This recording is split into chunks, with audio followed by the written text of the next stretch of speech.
बिस्मिल्लाहिर्रहमानिर्रहीम। इस लेक्चर में हम इंटरमीडिएट कॉलम के बारे में पढ़ेंगे। तो कॉलम कब इंटरमीडिएट होगा?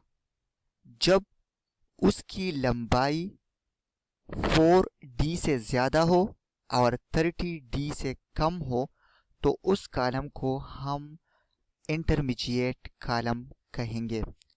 डी क्या है?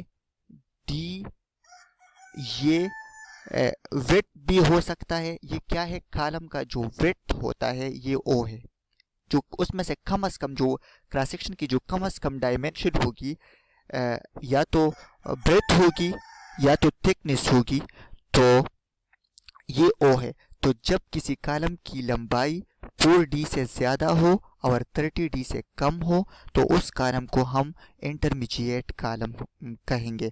इसके लिए एक और क्राइटेरिया है। क्राइटेरिया क्या है? अगर किसी कॉलम की जो इफेक्टिव लेंथ है उसको अगर हम उस कॉलम की मिनिमम रेडियस ऑफ जायरेशन पे डिवाइड करें, और अगर उसकी वैल्यू 30 से ज़्यादा आ गई और 100 से कम आ गई, तो इसको हम क्या कहेंगे? इंटरमीडिएट कॉलम कहेंगे। ठीक है। एल ई क्या है? इफेक्टिव लेंथ है। आर मेन क्या है? मिनिमम रेडियस ऑफ जायरेशन है। तो अगर इन दोनों की रेशो 30 से ज़्यादा आ गई और 100 से कम, तो फिर इस कॉलम को हम इंटरमीडिएट कॉलम कहेंगे। तो आप ये भी देखेंगे और ये भी देखेंगे, दोनों से आप कंफर्म करेंगे। अब हम आते हैं कि slenderness ratio of a column क्या है। हम स्लेंडरनेस रेशो की बात कर रहे हैं ना, तो ये स्लेंडरनेस रेशो क्या है? तो आप इधर देख सकते हैं कि स्लेंडरनेस रेशो एक रेशो है, एक निस्बत है। किन चीज़ों के दरमियान? एक कॉलम की लंबाई और उसकी जो क्रॉस सेक्शन है उसकी मिनिमम रेडियस ऑफ जायरेशन के दरमियान।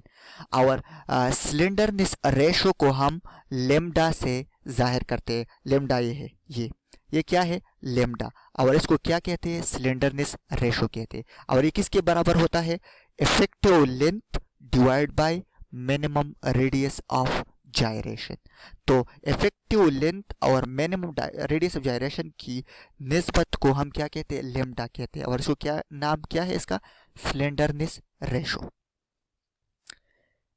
इसके बाद आते हैं यूजेस ऑफ स्लेंडरनेस रेशो की तरफ। तो आप इधर देख सकते हैं कि ये जो स्लेंडरनेस रेशो है ये हम बहुत ज़्यादा इस्तेमाल करते हैं जब हम किसी कॉलम के लिए डिज़ाइन लोड मालूम करते हैं। डिज़ाइन लोड मालूम करने में स्लेंडरनेस रेशो की इस्तेमाल होती है।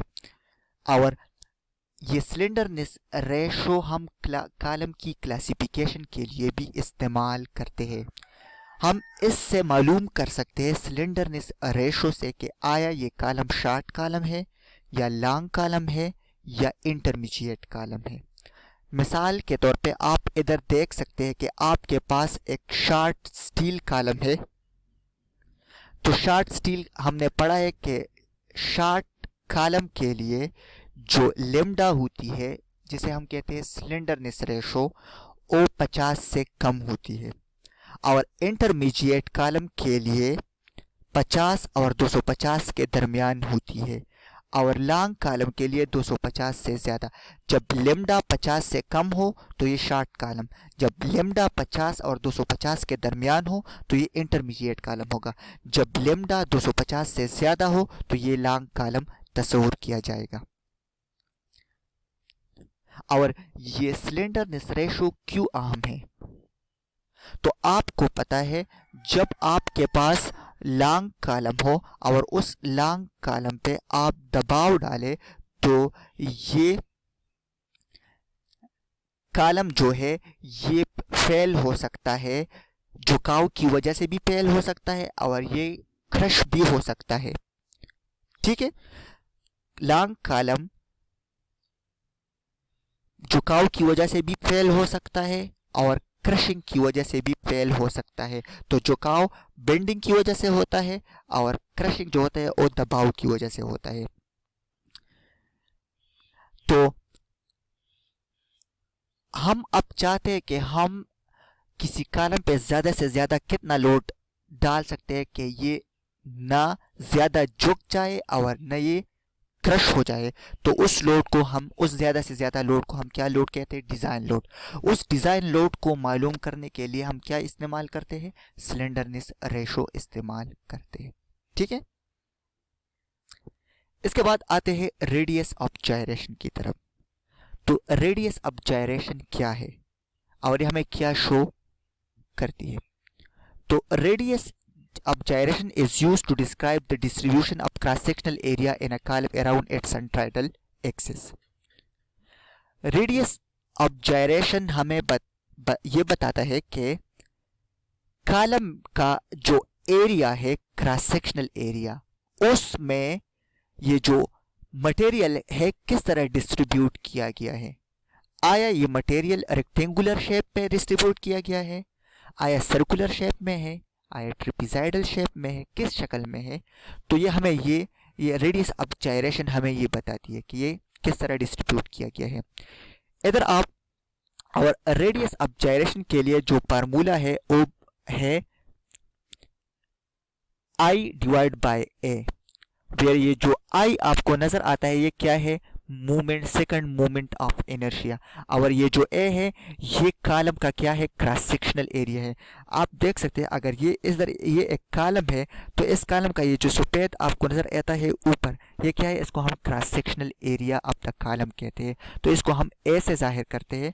तो अगर हम सेकंड मूवमेंट ऑफ इनर्शिया को ए से जाहिर करें और क्रॉस सेक्शनल एरिया को ए से, तो अगर आई को हम ए से डिवाइड करें तो इससे क्या आ जाएगा? रेडियस ऑफ जायरेशन आ जाएगा। ठीक है,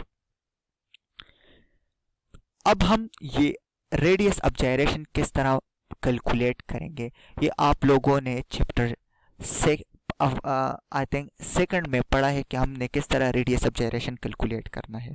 ठीक है, तो इधर लिखा गया है कि to calculate the radius of gyration for the cross section of the beam in the diagram start with the values of I that were calculated earlier.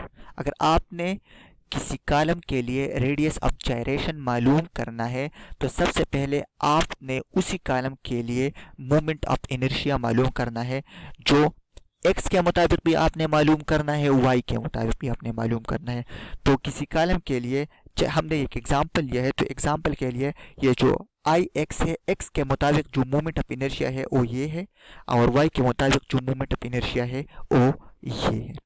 ठीक है, और इस कॉलम के लिए आई एक्स और आई वाई तो आ गया, और इस कॉलम के लिए एरिया क्या है? तो इस कॉलम के लिए एरिया आप देख सकते हैं 500 मल्टीप्लाइड बाई 200 तो 10,000 स्क्वायर मिलीमीटर ये कॉलम के लिए एरिया है।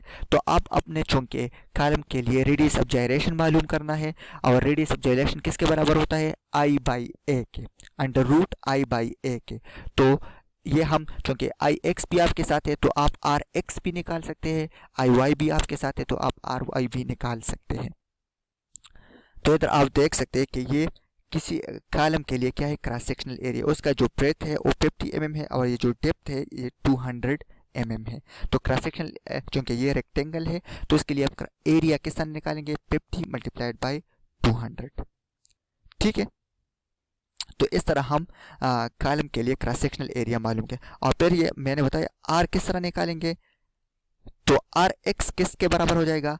ये बराबर हो गया under root I X divide by A, और आर वाई क्या हो जाएगा? Under root I Y divide by A. इस तरह आप निकालेंगे। तो ये आप लोगों के लिए टास्क हो गया, आप ये घर में सॉल्व करें कि किस तरह आपने आर एक्स और आर वाई निकालना है। ठीक है, तो इंशाल्लाह नेक्स्ट लेक्चर में हम मज़ीद कॉलम्स के बारे में पढ़ेंगे। Thank you.